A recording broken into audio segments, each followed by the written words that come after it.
नमस्कार sir madam, स्वागत है आपका फाइनेंशियल फ्रीडम पाने के सफ़र पर। दोस्तों, आर्थिक आज़ादी सबके जीवन में आए, इसी कामना के साथ मेरी ये जानकारियाँ आप तक आते रहती हैं।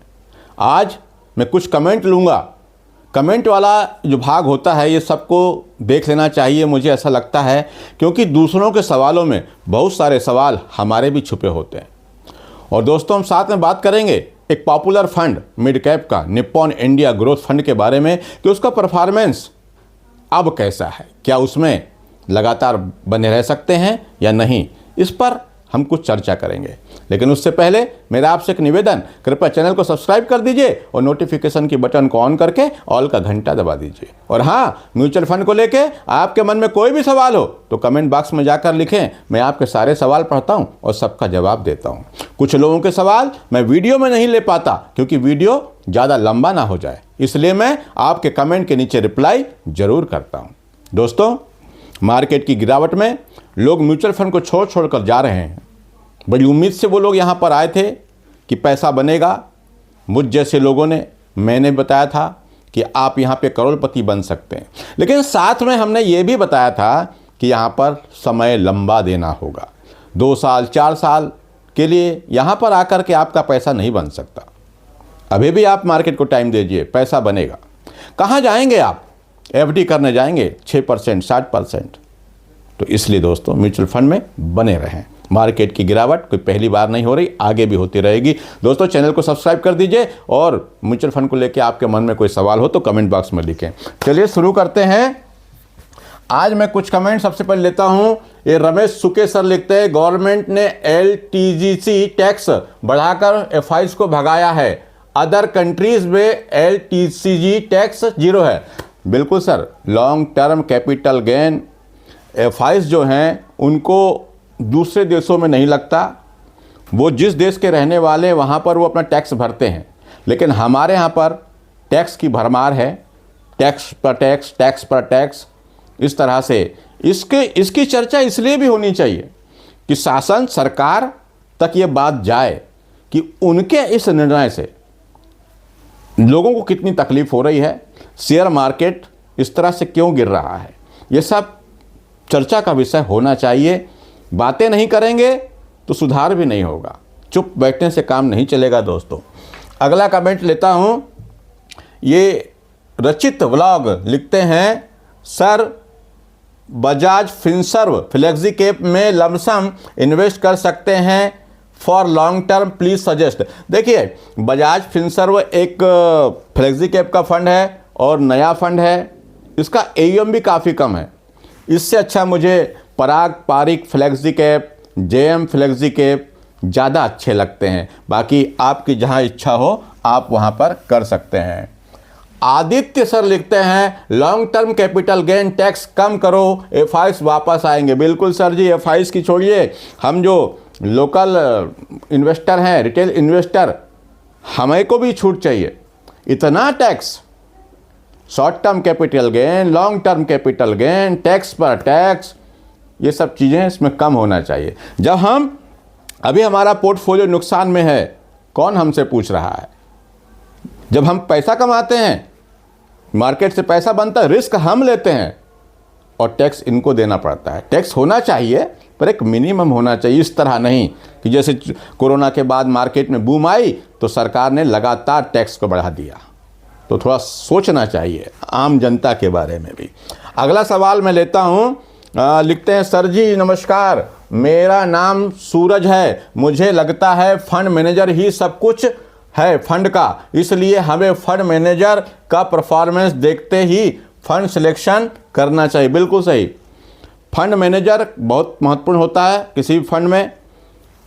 वो किस तरह के फंड सिलेक्ट करता है, किस तरह की रणनीति बनाता है, इससे भी रिटर्न प्रभावित होता है। लेकिन इसके अलावा और भी कई चीज़ें काम करती हैं। बाकी बिल्कुल सही बात है कि फंड मैनेजर को देख के ही काम करना चाहिए। अब मैं Nippon India growth fund direct growth plan के बारे में बात करने जा रहा हूँ।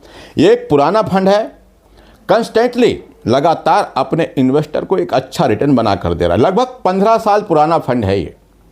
और इस फंड में आज की स्थिति देखें, इसका AUM भी बहुत बड़ा है।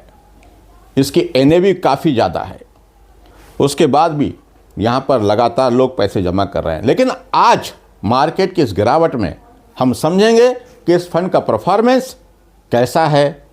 चलिए देखते हैं। देखिए, मैं Nippon India growth fund direct growth plan, ये एक मिड कैप कैटेगरी का फंड है। इसकी एनएवी जो है 3,746 रुपये की एक यूनिट है और इसके एयूएम की बात करें तो 33,033 करोड़ का इसका फंड साइज है। मिनिमम एसआईपी आप यहाँ पे 100 रुपये से कर सकते हैं और लमसम यहाँ 100 रुपये से भी कर सकते हैं, ये अच्छी बात है। इस पोर्टफोलियो में 93 कंपनियों की होल्डिंग है। 93 कंपनियों में आपका पैसा लगता है। यदि आप 100 रुपये भी लगाते हैं तो वो पैसा इन 93 कंपनीज में लगता है। एक्सपेंस रेशो की बात करें तो ये इसमें 0.78% है, जो कि अच्छा है। 1% से ज़्यादा हो वो ठीक नहीं, 1% से नीचे का एक्सपेंस रेशो ठीक माना जाता है। अब हम इसके रिटर्न की बात कर लें, क्योंकि हम ये रिटर्न के लिए ही तो आते हैं। तो यहाँ पर आप देखेंगे रिटर्न, एक साल में इसका रिटर्न 6.3%, 3 साल में 21.5%, 5 साल में 24.7% और ऑल। जब से यह फंड चालू हुआ है तब से इस फंड ने अपने इन्वेस्टर को 17.8% का रिटर्न बनाकर दिया है, जो एक अच्छा रिटर्न माना जाएगा। अभी मार्केट की इस गिरावट में अगर देखें, इसकी एनएवी में काफ़ी गिरावट हुई है और अभी एक महीने में यह फंड 9% से ज़्यादा माइनस हुआ है। 6 महीने में देखें तो इस फंड का रिटर्न 16% से ज़्यादा है, लगभग 16.5% माइनस रिटर्न इस फंड ने दिया है, क्योंकि मार्केट लगातार गिर रहा है। तो यहाँ पर एक अच्छा अवसर भी हो सकता है इन्वेस्टमेंट करने का, क्योंकि एनएवी की प्राइस कम हो गई है। अब यदि हम इसमें इन्वेस्टर के द्वारा की गई एसआईपी और उस पर रिटर्न की बात करें और साथ में कैटेगरी एवरेज, तो उसको देखते हैं। यदि कोई इन्वेस्टर यहाँ पर 5,000 रुपये महीने की एसआईपी करता और ये 5,000 रुपये लगातार 10 साल तक इन्वेस्टेड करता, तो टोटल उसका इन्वेस्ट हो जाता 6 लाख रुपया और इस 10 साल में 6 लाख रुपए की टोटल वैल्यू, टोटल कार्पस बन गया है 17,35,000 रुपये। जबकि वही मिड कैप कैटेगरी एवरेज की बात करूं तो वहां पर बन रहे हैं 14,35,000। कैटेगरी एवरेज कितना है? 14,35,000, लेकिन इस फंड का कितना है? 17,35,000। ये अभी 1 महीने और 6 महीने की गिरावट के बाद भी आप देख सकते हैं। अब हम इस फंड के अगले उसको देखते हैं, लमसम इन्वेस्टमेंट। यदि किसी ने आज से 10 साल पहले यहां पर 10 लाख रुपए इन्वेस्ट किए थे, 10 साल पहले एक साथ लमसम अमाउंट 10 लाख रुपए जमा कर दिया था, तो आज उस 10 लाख की वैल्यू 45,20,000 रुपए है इस फंड में। जबकि कैटेगरी एवरेज 37,10,000 का है। तो आप देख सकते हैं कितना अंतर है, 37 लाख और 45,000। अब इस फंड के हम और कैटेगरी के साथ में कुछ रिटर्न को और बात कर रहे हैं। यहां पे आपको ईयर दिख रहे हैं, निप्पॉन इंडिया ग्रोथ फंड, उसका बेंचमार्क रिटर्न, कैटेगरी एवरेज और रैंक। इस पर हम चर्चा करें तो देखिए, पिछले 10 साल में निप्पॉन इंडिया ने जो 16.49% का रिटर्न बना के दिया, जबकि बेंचमार्क ने 16.5 अंक का। 10 साल में अगर देखें तो थोड़ा सा बेंचमार्क का रिटर्न एक मामूली सा ज़्यादा है या लगभग बराबर कह लें। और कैटेगरी एवरेज की बात करें तो वो 15.39% था, जबकि इस फंड का 16.49%। रैंक में बात करें तो 19 में से 6वीं रैंक पर यह अभी बना हुआ है 10 साल के में। लेकिन पिछले 5 साल में देखें तो निप्पॉन इंडिया ग्रोथ फंड ने 24.64% का रिटर्न बना के दिया और वहीं बेंचमार्क ने 24.04% का रिटर्न बना के दिया। कैटेगरी एवरेज 22% लगभग है, जबकि इसका 24%। 5 साल में इसकी रैंक 7वीं है।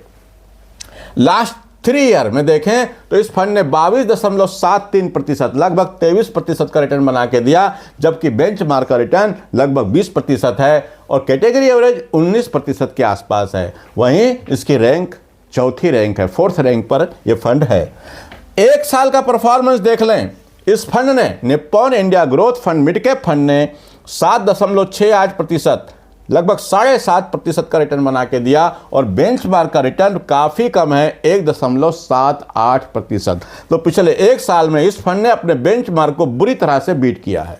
वहीं मैं इसकी कैटेगरी की बात करूं तो सिर्फ 3.43 लगभग 3.5% का रिटर्न बना के दिया। यहां पर इसकी रैंक 7वीं रैंक पर यहां पर भी है 41 पैसे। लेकिन अब हम पिछले लास्ट जो 6 महीने जिसमें मार्केट की लगातार गिरावट हो रही है वहां पर देखें तो लास्ट 6 मंथ में इस फंड में -14.13% का रिटर्न दिया है माइनस में, और बेंच मार्क से 17, यानी ये फंड बेंच मार्क से भी कम गिरा है। कैटेगरी एवरेज देखें तो उसका माइनस है 16.68, लेकिन इस फंड का है 14.13। यहां पर बेंच मार्क और कैटेगरी से भी कम गिरावट इस फंड में देखने को मिली है और इसकी रैंक 9वें नंबर पर है। अब हम इसके साथ इसके जो दूसरे पीयर्स हैं उस फंड के परफॉर्मेंस को भी देख लें तो आप देखेंगे यहां पर Nippon India growth fund, Kotak emerging equity fund, PGIM India mid cap opportunity, quant mid cap और मिरे एसेट, इन फंड को आप देखेंगे तो ये चार्ट आपके सामने है। यहां पर आप देख सकते हैं कि यहां पर भी इस फंड का परफॉर्मेंस काफ़ी अच्छा है। या सेकेंड फंड से मिला लें तो यहां पर एक महीने में ये 9% गिरा है, लेकिन ये फंड 8% लगभग। यहाँ पर ये 6 महीने में 18% गिरा है, लेकिन ये 16% गिरा है।